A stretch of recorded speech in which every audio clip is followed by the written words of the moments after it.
So welcome to the Locknote session. I'm Jeff Moss, and I'm going to navigate you through kind of a wide-ranging conversation with members of the Black Hat Review Board.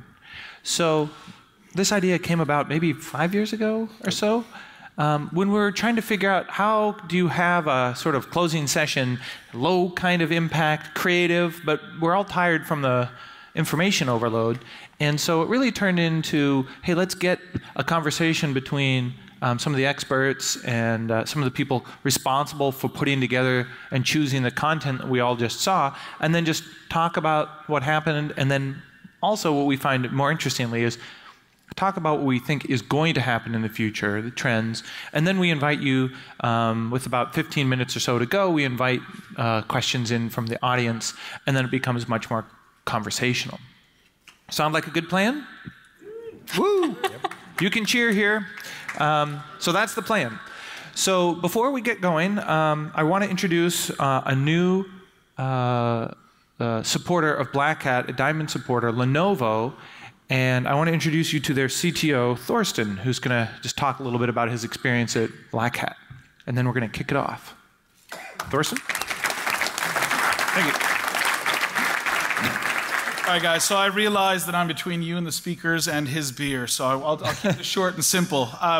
Lenovo came to Black Hat. We started really engaging with the Black Hat community this year. We're new to the Black Hat game, but one of the things we found absolutely valuable is, and I recognize hundreds of faces in this audience right now, your feedback on our security approach and the message that we were trying to disseminate here is really, really valuable to us. We want to make sure that we provide you and our customers with the most secure PCs. And being approached by you as researchers and also being able to participate in the sessions here, learning about your concerns about privacy, learning about by the way, the sometimes ingenious methods that you use to circumvent what I try to design into the products, is really, really valuable. We'll be here for the next couple of sessions as well, but I really don't want to stress too much and divert from Jeff. So over to you, Jeff, and okay. The panelists to really, really wrap up on this and to continue the discussion. Thank you, everyone, for coming, and thank you for your feedback.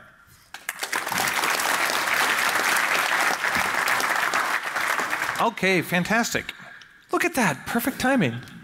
Let's get this thing started. Okay. Clink, clink, clink. Okay, so as I mentioned earlier, everybody here is on the Black Hat Review Board. To my left is Leigh-Anne Galloway. Next to her is Daniel Cuthbert. And next to him is Marina Krotofil. Yes.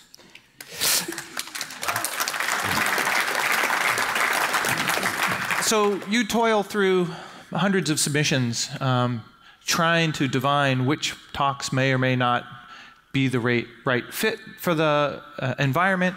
Sometimes you have really hard decisions because you might have 3 great talks on one subject, but you don't want to have the conference be all about that one subject, so unfortunately you're going to have to make some hard choices. Any insights on what it was like putting together the program for this year? Gosh. The newcomer. The newcomer. The newcomer. The newbie. Okay. Yeah, so I'm the new kid on the block. And so my experience, I mean, I thought it's always really interesting to traverse from being a researcher to actually being involved in a conference in the organization process.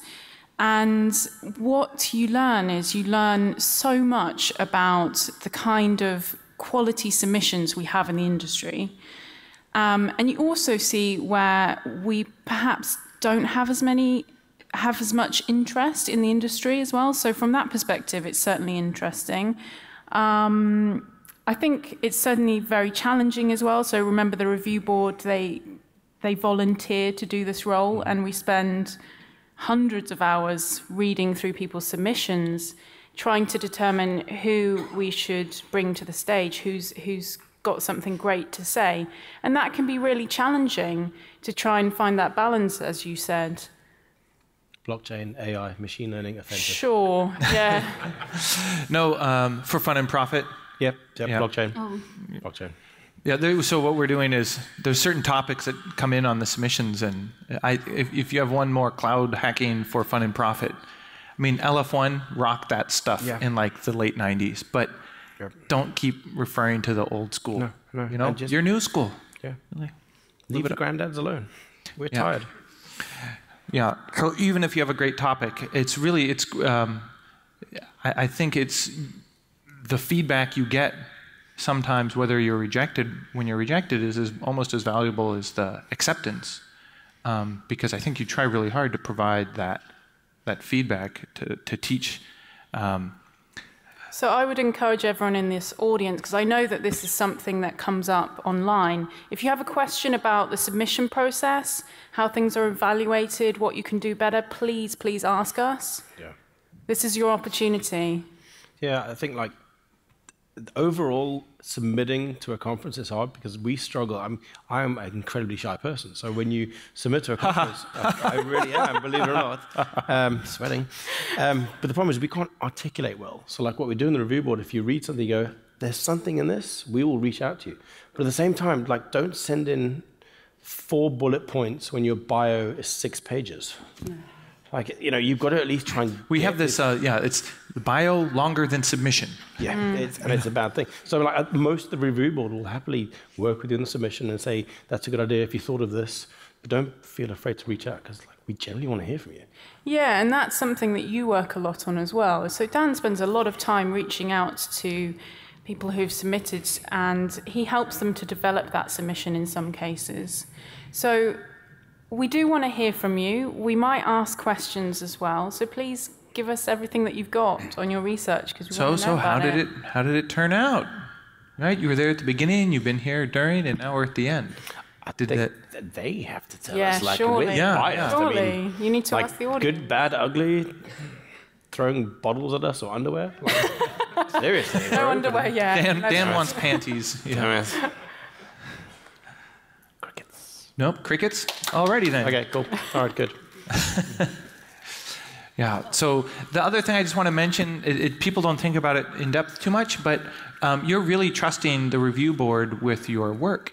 And and it's sort of treated like Fight Club, like you don't talk about the submissions outside, because even if you get rejected, you have a great chance somewhere else.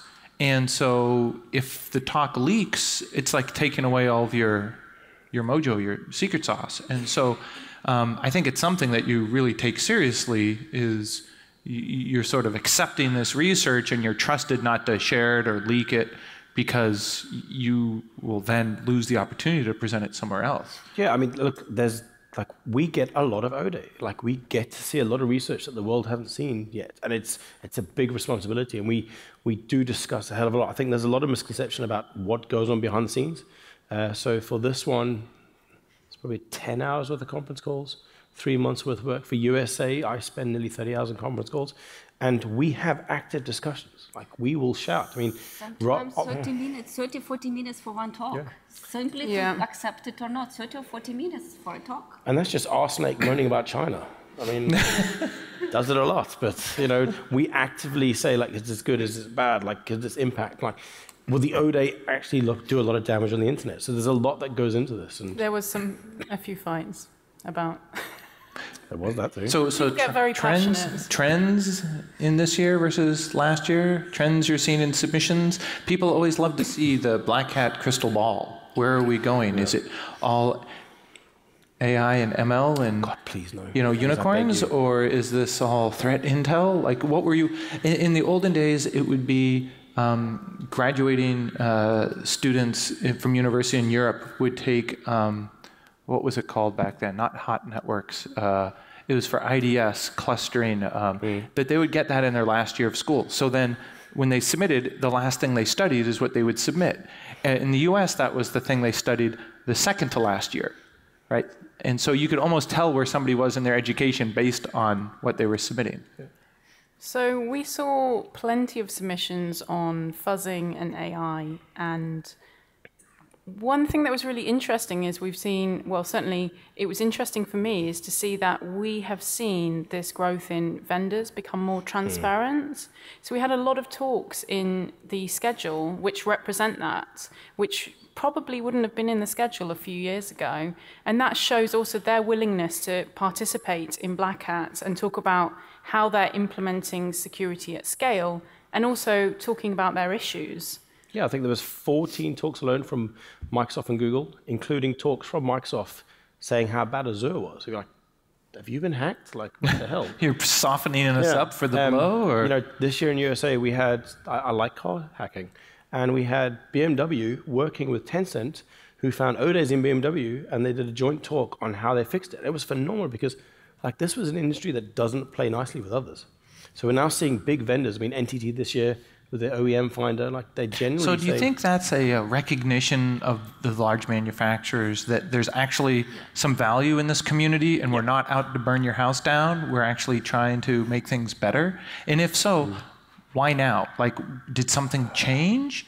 Did the community change? Did we change and we now look more responsible?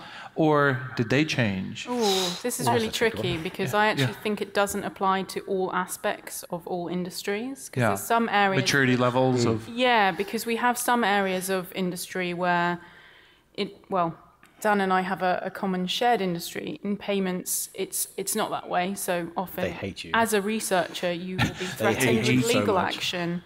But there's been a lot of maturity in other areas. So maybe that's a reflection of the fact that we've had this movement to actually discuss, some vendors have been forced to disclose information about breaches over the last couple of years. So we've had regulation there. So maybe that's also... Your GDPR hint? I mean, is that... That's... forcing some of this, do you think? Perhaps. I don't know. I mean, it just seems like there's this big shift over the last 10 years from where we wouldn't hear about any incidents within an organization. Like, you'd never hear about a breach at all. It was never in the news. And now we have some regulations in Europe and in the US which are forcing companies to disclose that. But perhaps that's driving that level of transparency, but also perhaps it's that we're viewing security in a slightly different way.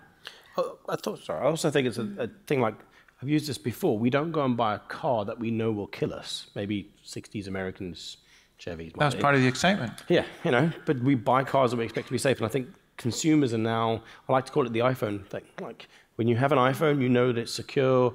You're not going to get popped easily. You know, NSO's after you. It's 2 million, 2.5 million. I'm not. It's like an expectation. Yeah, you expect to be secure, and I think people are now selling that as this is a benefit. Like, the phone works, big buttons, and it's secure. Now it's a feature. It's a feature which people want to have. Yeah. And this is, I think, where the mass media, which typically not always serving a good purpose, but this is where they actually serve a good purpose, because they've been putting it with these loud titles on the front pages, like all of this consumer electronics being so insecure, medical devices, cars, and everything. And now people became so educated and understood what is the danger of having like security issues in the devices they use. And especially like being like baby monitors and everything, people becoming very emotional, you know, like, oh, my heart is now can be attacked. And, you know, like those people become emotional about these things, and they now like demand, they ask those questions. You know, like sometimes my random friends who has nothing to do with security will reach out, oh, I've got this kitchen, there is wireless, I have the conversation with the sales agent and he was so stupid, can you come to me home and look at it? So there is a supply from the users to have security because it's a feature. So we see the demand, that was the demand and supply from the vendors to provide us like, hey, I'm becoming transparent how I'm addressing these issues. Well, it's like every TV show and movie, right, has sensitized people over the last 20 years. You can't get away from it. So we originally had some problems with, say, I think it was the physical access control industry. And they were screaming and shouting, and we showed vulnerabilities. And then we had problems with, mobile providers and smart cars, and alarm systems, physical locks. It's sort of like we're running out of industries, right? I mean, we've got like aerospace now, and we've got some offshore critical infrastructure, but I mean, kind of running out of stuff. So pretty soon we're going to absorb them all. I don't know. I think the toys are getting bigger. Shipping, mining. Weapons, right, autonomous weapons with intelligence, artificial intelligence. Yeah, but I can't buy that on eBay to hack, right? I can't buy the autonomous weapon system to hack, but I can buy the... AI solves everything, Jeff. What's that? AI fixes everything. Come on, Jesus. Yeah. So yeah, at some point we're going to have run out of industries to alienate. And so I want to tie it back a little bit to our keynote. And I think some of the lessons we learned from Amanda's talk was that offense informs defense and defense informs offense, and sort of her plea that really it's kind of this, think of it in a more colorless, you know, not red, not blue. I'm kind of curious of your thoughts on that, and if you saw that sort of that mentality represented in other talks or in side conversations. Yeah, for me it resonated a lot. I'm bored of the colors. Like literally, you're either a red team. I have no idea what red team is today. It's like glorified pen testing. But you're a red team, or you're a pen tester, you're a blue. I'm like, Jesus, wept. Purple, white, just, gray. just stop. Like it used to be gray hat and black hat, and I think then Jake's ran out of hats, didn't you? Never run out of hats. Jake's talk on false flags. It's like we favor a lot of putting people into boxes, and I don't think it helps. Like, you know, if you look at defensive, generally we suck at making things secure. And I think it's because we departmentalize and silo stuff so much. We say, well, the red team is going to attack the blue team, and we're not going to share anything because that's not bad, or we'll have an internal audit doing the pen testing, but we are never going to share the reports with anybody because it's secret. So when do you learn? And I think there's the problem. We're perpetuating this old wild, wild west of hacking that you and I knew from the 90s. Like, that world doesn't exist anymore. Like, seriously. I have this contention that the feedback cycles are different, right? Feedback for us, offense is so fast. Did I get in? Did I not? The signals are so strong. Defense, I don't know. Have I been attacked today? Maybe. Did they get in? Okay. Who did it? Right. Was it China? Well, and even if you're not even curious on who did it, is this the first attempt and they got in? Is this the millionth attempt they got in, right? So you don't have this fast turn cycle and ability to adapt that the offensive side has. And so I think some people naturally gravitate toward that quick feedback cycle. It's the quick gratification. Out of interest, how many here are on the defensive side? Jeez, I can't see anything. Okay, so hand. And on the offensive, Nostin, criminality, red hat, pen testing type side? 3, 4. Okay. All right, so... What? Where'd they all go? They left. They're at the bar. They've gone. What about the rest of them? Who are you guys? OPSEC. InfoSec. Don't put me in a box. I like it. Purple, pink. The new one's green. I don't really know what that one is. Yeah. So I really think that what color hat do you have if you're somebody trying to explain offense to policymakers? What color hat do you have if you're trying to inform? Defense forward. What? Defend forward? Yes. Is that left of click? Oh. No, so in Europe there is right now a big movement that offensive security is something very negative. I used to tell that I'm doing offensive security. Now it's in Europe being seen very negatively. It's like if you're trying to hack somebody for bad purposes. So like a lot of governments adjusted and they just not calling it offensive security anymore, they calling it defense forward. Defense forward. Defense forward. So in the U.S. military, the defend forward concept is essentially sort of like preparing the battlefield, but not really. And I will hack you in advance to see what you're preparing, and I'm already there, and I'm ready to defend. Well, but it gets a little conflated with continuous operations. But this is how the policymakers want to see it, like we are defending. I guess my point was that before, how we expressed ourselves was fairly limited. It was either in our company or maybe with a vendor. But now it could be on the news, it could be with reporters, it could be with policymakers, you know what I mean? It could be with movie makers. And so there's that many more opportunities for us to engage, which then means we're more kind of diluted.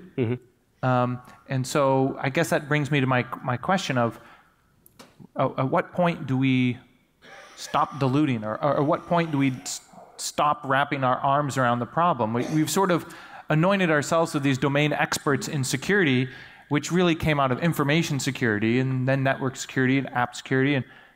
And then now we have cognitive security issues with false information. Well, is that our concern? Well, kind of. I guess our platforms are being used to disseminate it, but doesn't that mean, in the olden days we would have security economists that would explain the economies or the economics of failed security or security incentives. Does that mean we need to have into our community like psychological, cognitive? False flag economists. Yeah, it's so... That's going to be a LinkedIn I'm just really curious where this ends, or at some point do we say, you know what? Not our problem. Somebody else's problem. And we're just going to focus on this. And we are so used to just expanding into all these other areas. Smart cars, sure, that's us. Payment systems, we're on it. You know, space, satellite, whatever. You know, we've never designed a satellite. None of us have probably even seen one, but we're going to tell you all about how to secure it. At some point, I think maybe in 10 years or so, our industry will have sort of maxed out. Black Hat 2030 is going to be amazing. So I just said a lot of words.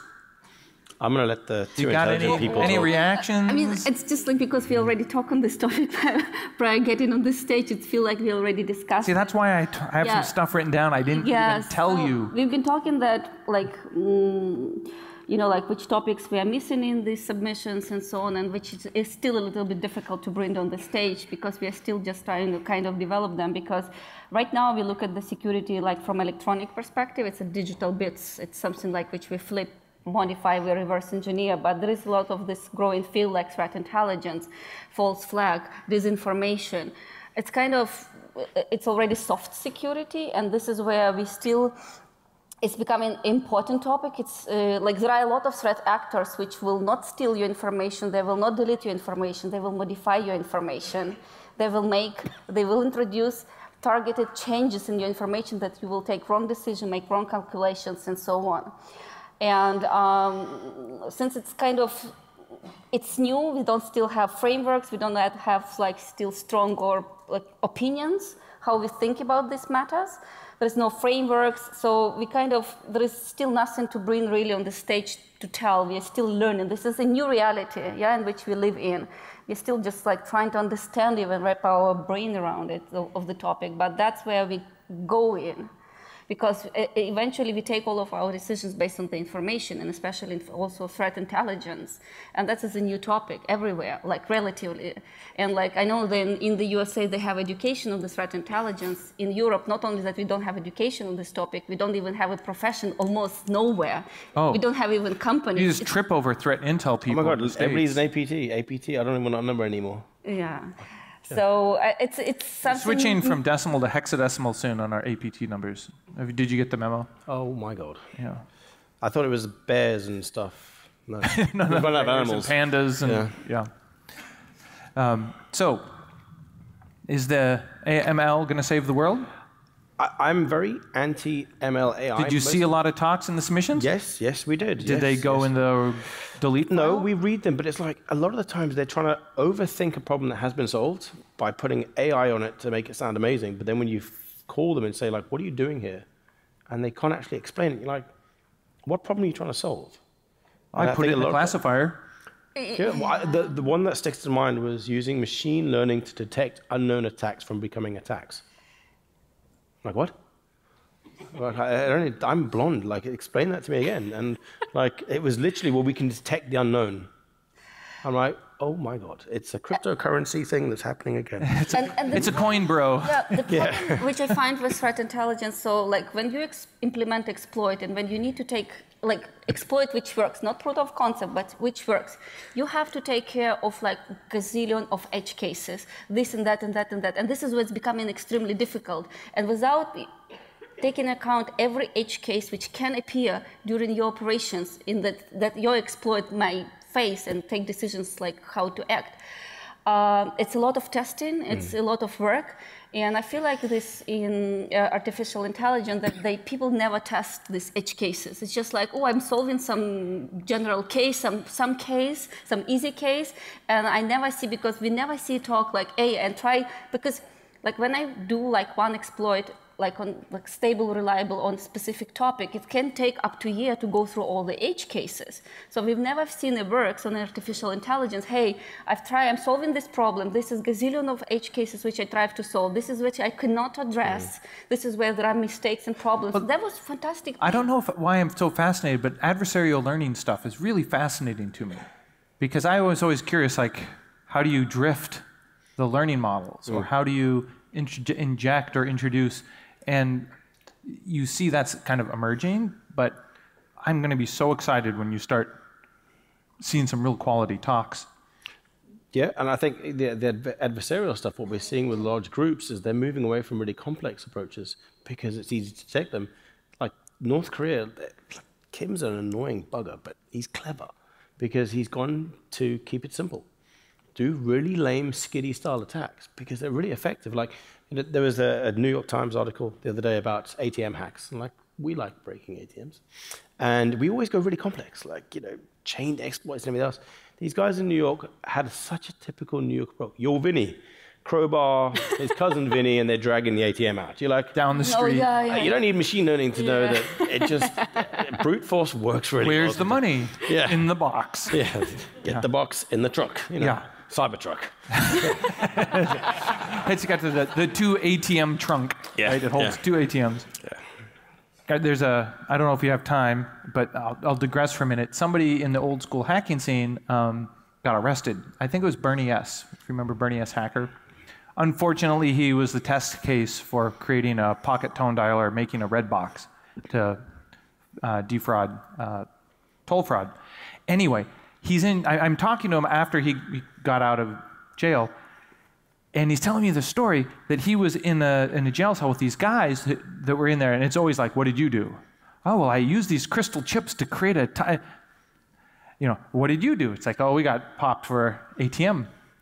And it's like, oh, well, how did you get caught? Super fascinating in the sense that once you anger the FBI, it doesn't matter, like the resources they will bring. And so these guys rented a storage facility and forgot to pay for the storage facility. Wow. I mean, rookie maneuver. Yep. So the guy opens it up to see, what can I auction off? What's a value in here? And they opens it up, and there's all these ATM machines in stretch wrap. He's like, that's weird. Who do they belong to? So he calls up the number on the side and gets the FBI, who's investigating the theft of these ATM machines. So they come out, and they go through it, and the guys prepaid with a credit card for the storage.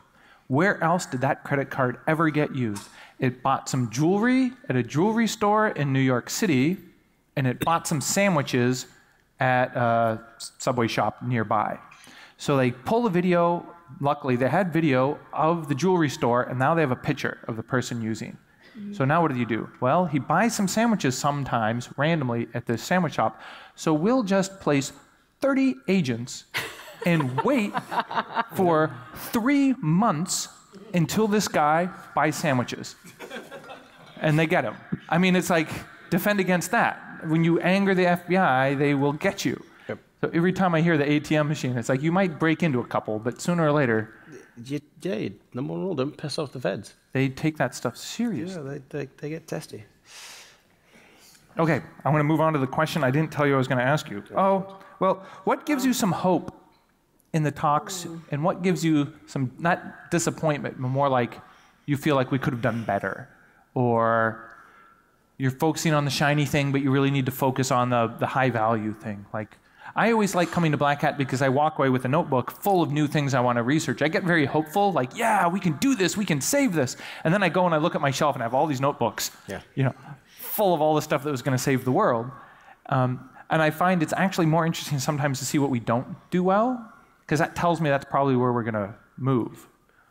Have you thought through, or anything when you saw when you're walking around the show? What did you see and said, that is awesome? I'm totally inspired by that. Newbie, you're first. I no think pressure. It comes back to, thanks guys. So vendor transparency, again, for me, was a really key point of this conference, and that made it really significantly different from other Black Hats. But equally, the lack of vendor transparency, so talking about some areas in industries where it's archaic, like the evolution of security is, I don't know, 15 years behind or whatever, and implementation issues are found everywhere. So I'm talking from my own heart, but there's plenty of other industries where we have the same issues. So that makes me really disappointed, because I feel like surely we're at a point now where we should be able to communicate as researchers, even if we're not looking for compensation, to a vendor and have a conversation and say, can we help you out, instead of being threatened with legal action. Like an adversarial relationship, it should be more collaborative. Sure. Yeah. And I think for the most part, that's what researchers want to do. They're not looking for glory, like, oh, I'm just going to put this on the internet and get a lot of fame from it. So we're still in a... Some are. Sure, there are those that want that. of course. But we're in that position where there are a lot of industries that still aren't very mature. So we're getting to a point now where we feel like, oh, bug bounty frameworks are normal or normalized for us. We're familiar with that framework, even if people aren't compensated for it. But there's plenty of places where, for example, if I find a vulnerability in a bank, I don't even know how to contact a security person. I've contacted customer services and they've said, just tell us here and we'll pass that information on.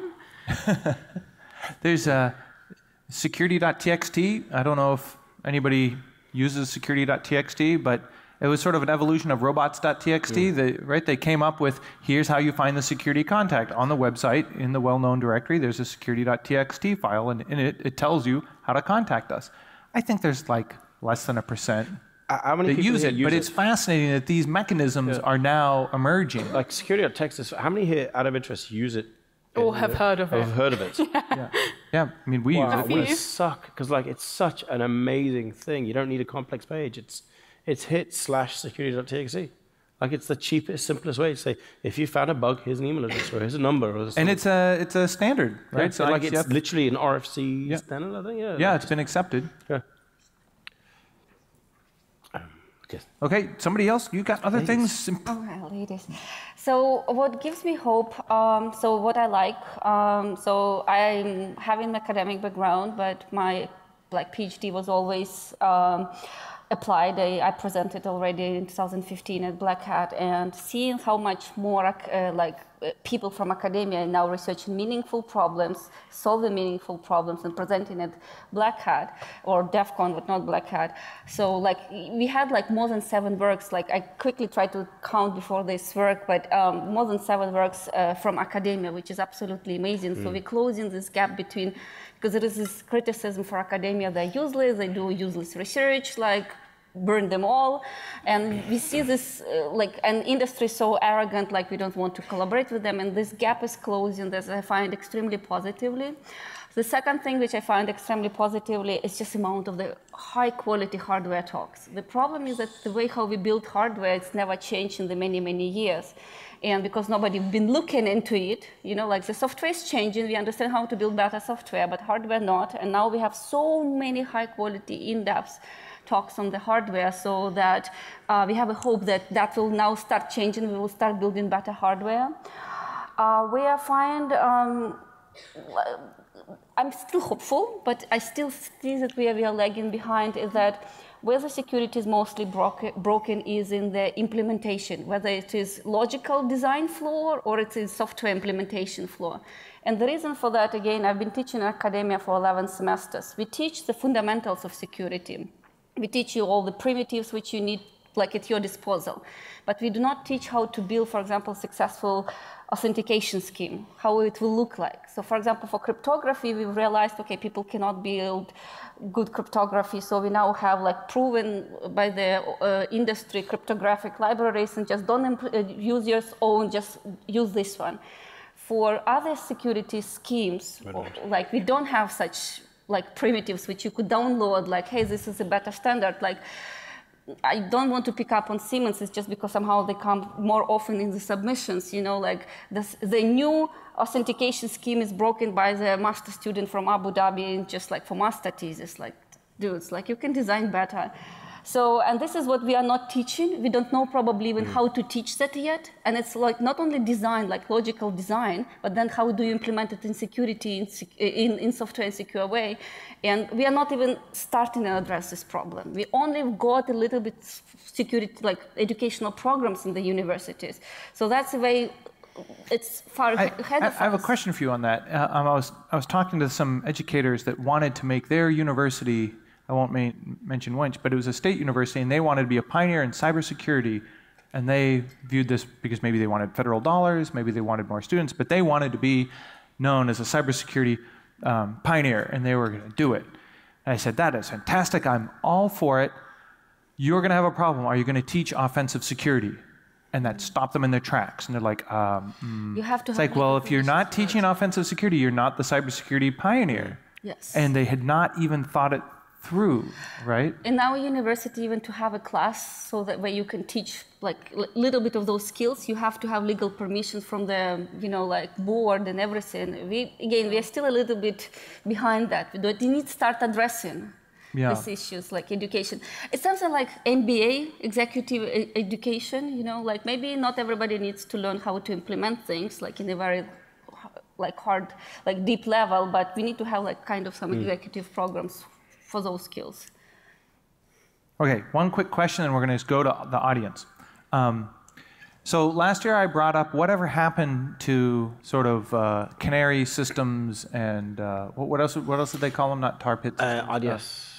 It was tokens. Yeah, but not just canary tokens, because those are somewhat useful. It was deception systems, right. Enterprise deception and everything. Because that was supposed to save the world, and it kind of faded. Have you noticed anything this year that last year was going to be the savior, and anything that's sort of faded or losing its prominence or its mind share? Mind share. I'm hoping that WAFs disappear soon. WAFs? As an old web AppSec person, they were always the band-aid that just never really. We relied on them too much, and I'm hoping with the cloud, maybe we'll, the 2020s, with the end of the You don't decade, think that there'll be an Azure WAF cloud? Oh, guaranteed there will be. Yeah. I mean, Amazon's getting better at theirs. Still part of compliance. And there's the problem. For many people. And there is the problem. Yeah. Compliance is not security. Oh, I've got my WAF. I've got my. Got my tick box. Got my box there. So. It's fascinating. So in China, they have this Cybersecurity Act, this law, and the police test your security for your business online. And it's this last year, it was very checkbox oriented, sort of like we ran the SQL tester, we ran the thing. And then they find a bug, they contact you, and you're like, hey, we found this SQL injection, we found this, we found that, you have 90 days to fix it. Next year, that gets upscaled and it gets much more sophisticated, and it goes from sort of the checkbox compliance to more kind of dynamic, more risk-weighted, and less how many boxes you check.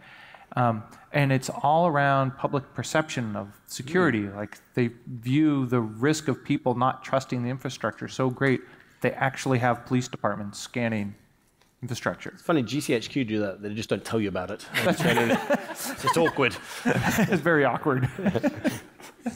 Okay, let's move to questions from the audience. If anybody has anything they'd like to ask. They're shy, maybe. Anyone in general or specific? Okay, this gentleman over here. So I just want to know if it's just me or it's a general trend in the industry. Sometimes I feel like we overcomplicate things in cybersecurity. Yes, a great example is that the fundamental problem that we're dealing with is a classification problem, right? Mm-hmm. What is malicious versus what is non-malicious? What is malware versus what is safe? And a lot of the time we're just constantly adding structures on top of an already complicated system, but we're not getting better at solving the fundamental problem at the bottom of that structure. So I feel like that this is an area where we definitely need to explore more. I think there are other ways of getting information that would help us make those decisions. Don't you think that's a way of justifying our existence? Maybe, perhaps? Also, basic isn't sexy. Like, go to RSA, right? You're gonna see stuff that fixes cancer, right? It's really, it's phenomenal. It's RSA. Yeah. The problem is that sells, that blinky light box to somebody who has no idea what they're doing, but costs a couple of million. Well, therefore it's good. It's the old-fashioned snake oil. But hey, give people a password manager and don't make them change their password every 30 days. That solves a lot of ills. But no, we will send you phishing controls that sit in line and break TLS 1.3 and send it through to another. I'm like, oh my God, yeah. So yeah, I agree. We overcomplicate it a lot because it sounds good. Well, I have this thing I subject everybody to it usually at opening sessions, which is like, who thinks things will get more complicated in the future? The complexity, is it ever increasing? Who thinks things are going to be more complex? And who is actively trying to make their environments less complex? And there's very few people that have the authority or the ability to simplify. And the only strategy against complexity is simplification, except third parties, cloud, right? We've approached complexity sort of like you would approach insurance. You can, or a risk, right? You can accept the risk. You can defer the risk. You can whatever, transfer the risk. And it's sort of like that. We're transferring our complexity into the cloud. We don't want it. Like, make it go over there. Well, yeah, I mean, the cloud's weird. Like, for once, I feel like the cloud gives us the one chance to wipe the slate clean. Let's not carry all the baggage that we have done for the last 25 years. Yeah. But let's don't lift and shift, because we're just going, Google, it's your issue. We failed. You try and fix this mess. Yeah, Alex Stamos had this interesting observation that, like, as soon as a cloud provider takes on 2 customers, the threat models of those 2 customers are now Microsoft's threat models, right? Like, they inherit everybody's threat model for everything. I think there was a question somewhere there. Yep.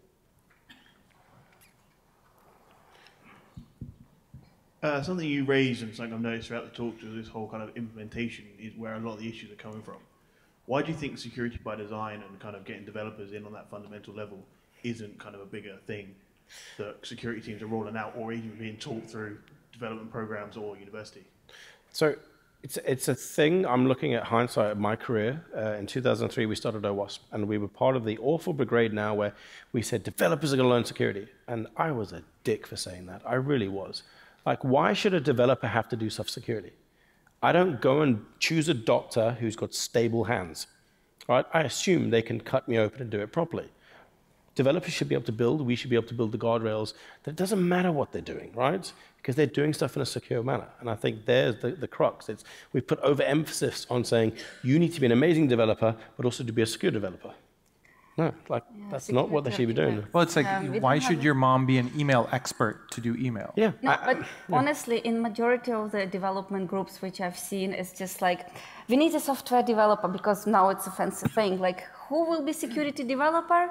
I will be. Or another option, who is the weakest programmer? You are security developer. No, you are security architect. So, I mean, we still did not, it's just not in the curriculum yet.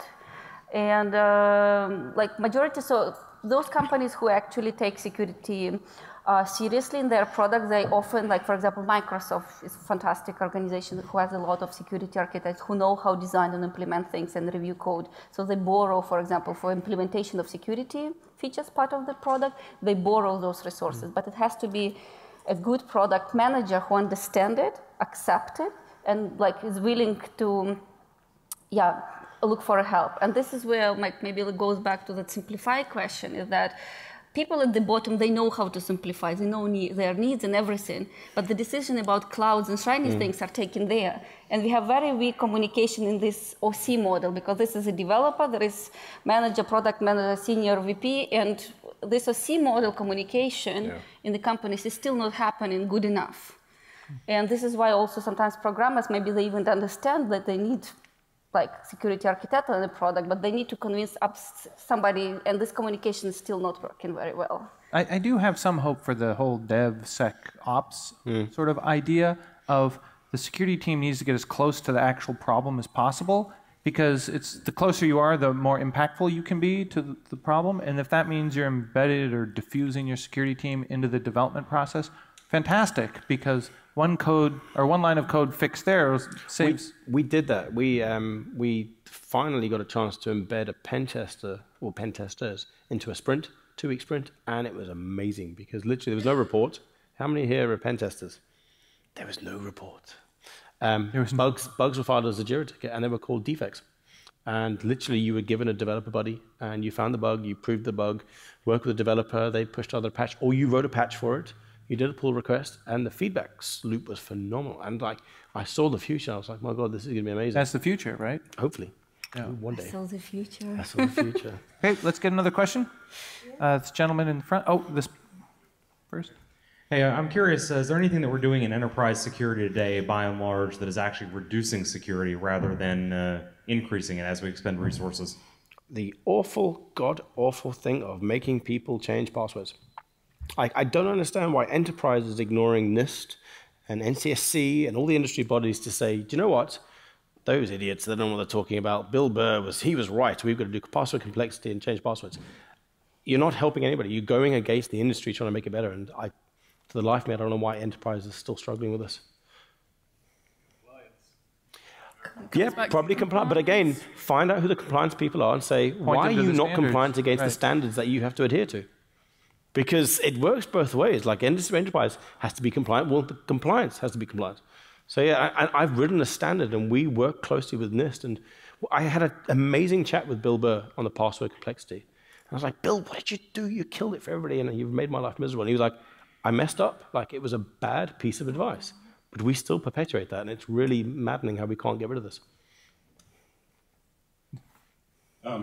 This is my first Black Hat Europe, and going back to your...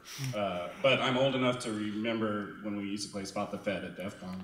Right. So going back to what I've noticed different, I did not see the government involvement here, Black Hat in Europe, and maybe I just missed that. Whereas at Black Hat USA, I get recruited by the FBI and the NSA, and like all those guys want to give me a job. It's mostly because... Nobody wants to give you a job in Europe? Yeah. No government supports me. Yeah. Mostly, I mean, Spot the Fed was easy because it was car keys, boat shoes, you're at con, fanny dudes. pack with the fanny firearm. pack, golf shirt tucked in, and that Fed haircut. Whereas here, they've realized, like, no, we just wear normal clothes. So yeah, it's just the car keys always gave it away. Yeah, they are definitely here. There's a few in this room. No, but it is a different culture, though. It's different culture. And also it's different cultures in different countries. Like, like German security services, like any agencies, they're so secretive, they just will not ever relieve them to you. Never. So it's completely different process. And we have so many different countries here in Europe with so many different cultures. You're in London, but, like it's... Well, we said we have 100 different countries represented here. Yeah. Yeah, There's but a big in general, it's Black Hat group. Europe, so you would expect maybe European agencies, but it's just not part of the culture. That's not how it works. Is it because it's insular and they're expected to know and it wouldn't be right for them to ask, or why are they not engaging? It's not like you're easily revealing yourself. Like the most news about what our German agencies are doing, I've been knowing in the USA from the US agencies. It's snitches. Yeah. So in the USA, I also easily interacted with lots of agencies. I worked there for 3 years, but in Europe, it's not the case. And especially, maybe it's even impolite. You're here on a private time, having fun, and just approach you with such questions. It's culture also. Fascinating. Maybe it's because they're not going to be paid for going to Black Hat Europe. That's true, and that is as well. It's also a problem. Yeah, I mean, first of all, so in the UK specifically, a lot of people are employed at GCHQ, which is not in London. And the culture around that, there's quite a lot of segregation between our industry and them. And I know people who work there, and it's a completely different world. So I would say that there's probably pretty significant cultural differences. I think I had one other question over here, and then we're going to shut it down. Okay. Go ahead. Yes. We need a mic. Oh, the lady's going. Okay, we've got a microphone. Thank you. So this is basically my first Black Hat, and I'm the only official attendee from Tunisia. So my question here is, why don't we have any Black Hat in Africa? Ooh. As a fellow African, I love that idea. You think it's fantastic. I think it's an amazing idea. Hey, Justice, man, come. That's an interesting idea because we're seeing a lot of emerging technology because of sort of the rapid changes we're seeing in Africa. But this is an outsider's perspective. When I hear we should do, more security events in Africa, I always think that probably means South Africa. Right? I mean, there's only 2 or 3. No, I'd say... which other countries? I'd say Kenya. Botswana. Right?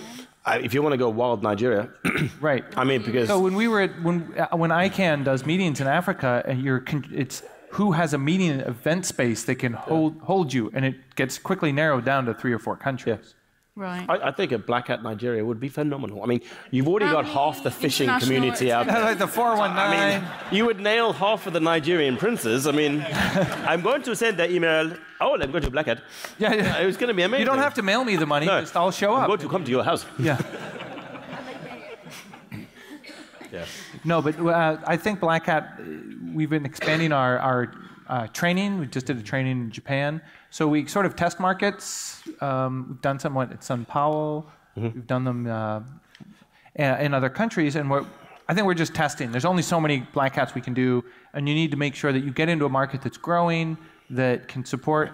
And if you hadn't noticed, I mean, Black Hat's sort of a premium event to support the type of speakers we want to have. And so the market has to be a little bit mature to support it. And so all these factors are taken into account. But I mean, it's the largest or one of the fastest growing regions. Sorry. Yeah, it's just like, maybe like I wanted to bring it back to also to Steve, like I'm on a review board for USA and Europe, just only we were done with USA, looked through the talks and everything, it was time to go with Europe, and it takes so much of your time, we as in reviewers, yeah, and I'm glad I'm not on Black Hat Asia review board, because otherwise it would be a cycle, but for organization committee, Steve and the rest of the people, it's just like it's a gigantic amount of work. So maybe that's also time Steve to is thank... amazing and needs Exactly. Maybe it's time to thank him and the team. Steve and the team. So I've officially gone a little bit over time with our Locknote. We usually do this. I'd like to thank everybody for coming to Black Hat Europe. It's been fantastic. I really like it. I really like being around my people, and I'm going to go through a little bit of withdrawal now, I think, for the next couple of days, right? Like, the ideas just won't be around me anymore. So I'd like to thank you, round of applause for you, for coming and supporting it. Without your support, none of this could happen. So thank you, everyone, for coming.